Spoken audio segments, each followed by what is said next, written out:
Hello everybody, Austin Kim again, Chief Operating Officer of Crypterium. I'm in Moscow this week with the rest of the team, and I thought what I'd do is I'd share some very interesting insights that they've come up with from a very recent survey that we did of our users. So what I'm going to do is a little bit different than I normally do. Normally we do a live stream and people ask me questions and I tell you what's going on in the company. But there's only so many times I can do that without you getting incredibly bored. So I thought this time I would try and give you a little bit more sort of a deeper dive as to what people are thinking of us, and also what their attitude to cryptocurrency is and how that could affect some of the services that we do. So first of all, we ran let's say a survey of our user base. We have quite a large user base, and we sort of randomly asked people to answer a whole series of questions. It was quite a large sample that we got. We had 2,214 respondents. They were from all territories, whether that's Africa, Europe, US, etc., and reasonably fairly split. Of course, individual countries, some was only 2 or 3 people from an individual country, but it was a very wide sample. This is always a nervy question when you ask your users what you really think. So we asked, the first question was basically, how happy are you with Crypterium? And the feedback was, I would say, generally quite positive. I've put on the slide 3 different scores. So what was very interesting was the longer you've been with us, the less happy you are with us. That makes, I suppose, logic to me, and I'll explain why I think it's logic. And the shorter the time you've been with us, the much more happy you are with us. So, for example, in this instance, the people who joined within the last 6 months, they gave us an average score of 6.1 out of 7. And I would say that is a very successful score. In other words, they are generally very happy with everything they are getting. People who joined in the first 6 months, they give us a slightly worse score, 5.2. I would say that's still a pretty good score, 5.2 out of 7. But of course, they're not quite as happy as the people who recently joined.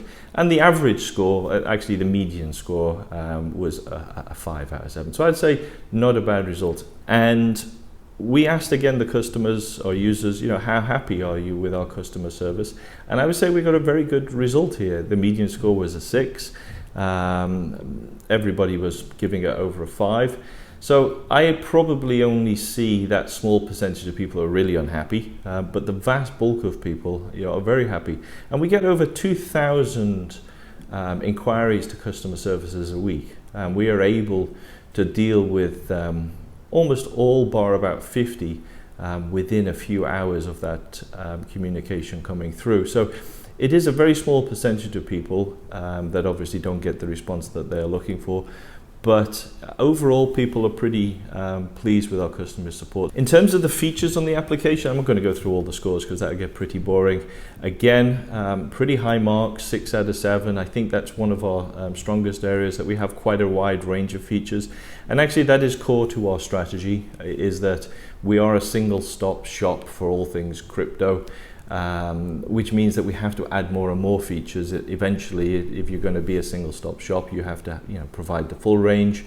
We have many more features than most services out there, and people are reasonably happy with that. Stability, again, same type of scores. And the thing that I think personally is the best feature of our application is the interface. That gets a very high score. People who joined within the last 6 months gave it a score of over 6, 6.3 out of 7, which means, everybody is effectively giving it a 6 out or a 7, with a few people obviously underneath that. So it's enough about us. I mean, we had many more things, but I'd bore you to death if I carried on with them. So then I also looked at, or not me, but our team, we were really very interested in why people are using cryptocurrency and some of the other key questions. So let's start off with, why do people use cryptocurrency? Now this of course is just a sample, but it's a pretty big sample. As I said, it's over 2,000 people. And all these slides are the same in terms of the way that they're structured. So the smallest answer is at the top and the most significant one is at the bottom. And I'll quickly run through it. So 1 in 5 people are still looking to stay anonymous. It's still an important feature. Speculation, remittance, paid in cryptocurrency. I'm going to come back onto paid in cryptocurrency on a later slide, because quite a lot of people are using cryptocurrency to get paid in it. But the key one on this slide quite clearly jumps out from everything else is most people are interested in long-term investment. Over 80% of respondents say they are using cryptocurrency for long-term investment, and that obviously has an impact on how we perceive and provide the services. How much of your income is received in crypto? Now, this is the first time we've ever asked this question in any of the surveys we've done. And although the biggest bar is 0, it's still less than 50%, which means more than 50% of over those 2,000 people are receiving some income in cryptocurrency.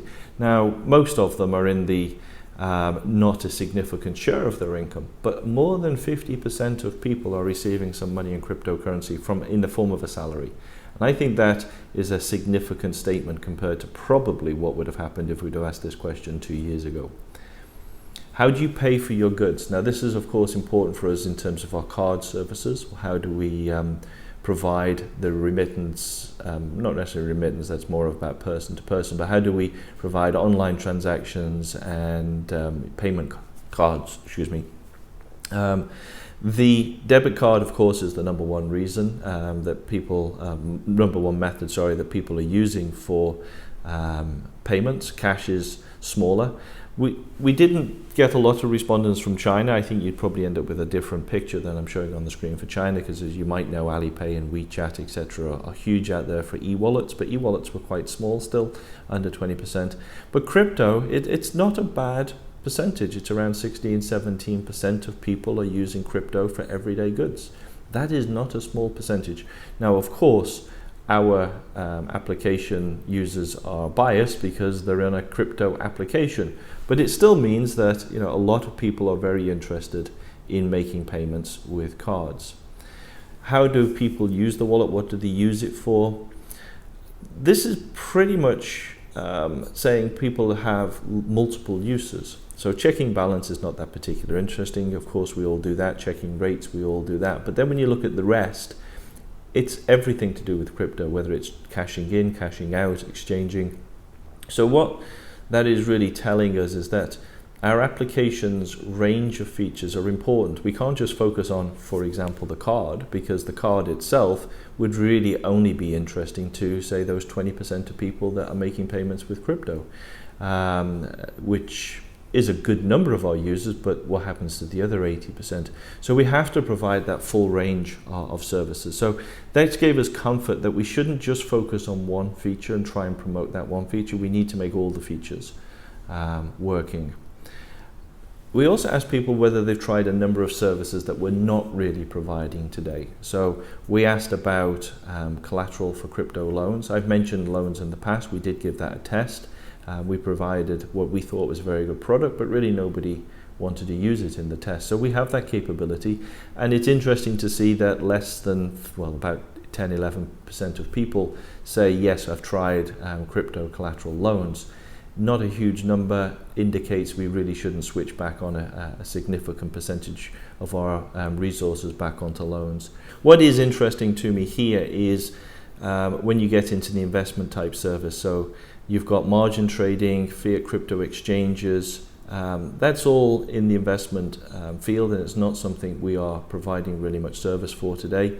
Interest on crypto, in other words, savings accounts for crypto. Most people, or for, let's say half of the people, have already got that type of service somewhere else. So it appears to me that if we were able to switch on that function inside our application, that would be interesting probably to 50% of our user base. If they've already got it somewhere else, then it's likely they'd be interested here. And cashing out crypto to a bank, a feature we had and will come back very, very shortly. The reason why it was switched off, I'm not going to bore you with, but cashing out to a bank or an IBAN is a very important part of the total picture.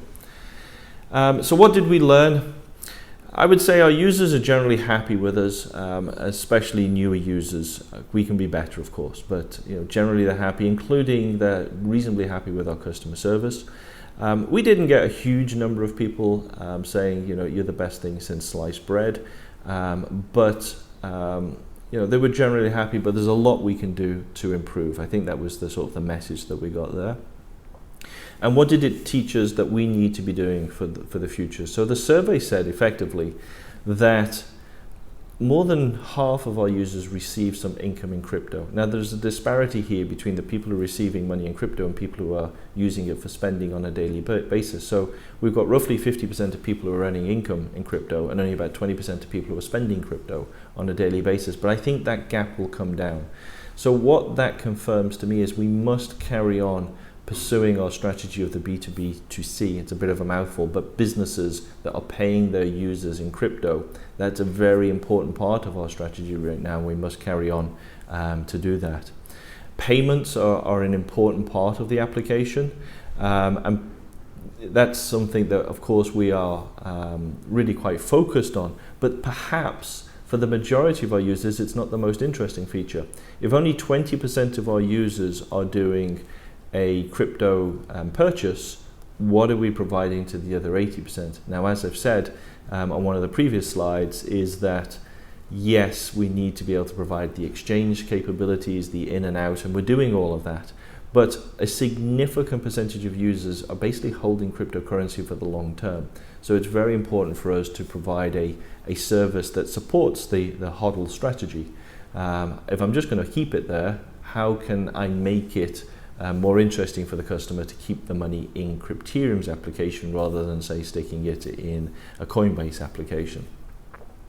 And then finally, although not a high percentage of people are doing daily trading, it was still a decent percentage. It was around 25% of people are doing short-term investment services, but most people are looking at some form of longer-term interest on their savings. So what that says is that we need to provide some more, exotic's not the right phrase, but maybe more focus on the investment side of the equation. So I think what we're seeing is that our application is really quite fulfilling people's needs for the in and out and the basic exchange functions and the basic payment functions, but maybe there's a gap in what we're doing with regards to the investment services and the longer term hold strategy. So to finish it off, keep it very simple, carry on doing what we're doing, but of course better. There's nothing in there that says we're doing it wrong and we should switch off something because nobody uses it. We're just going to carry on doing those things better.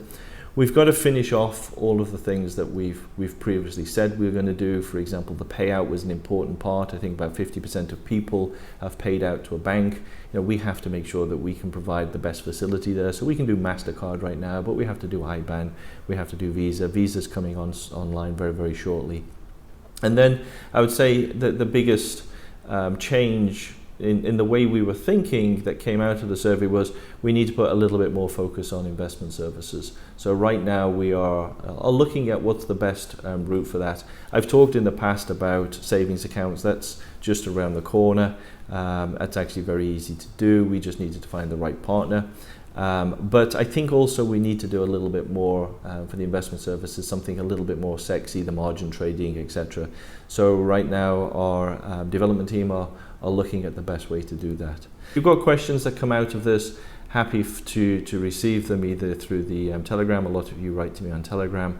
That's probably the best way. So thank you very much for listening, for those of you who made it to the end, and maybe I'll hear from you on Telegram. Thank you very much.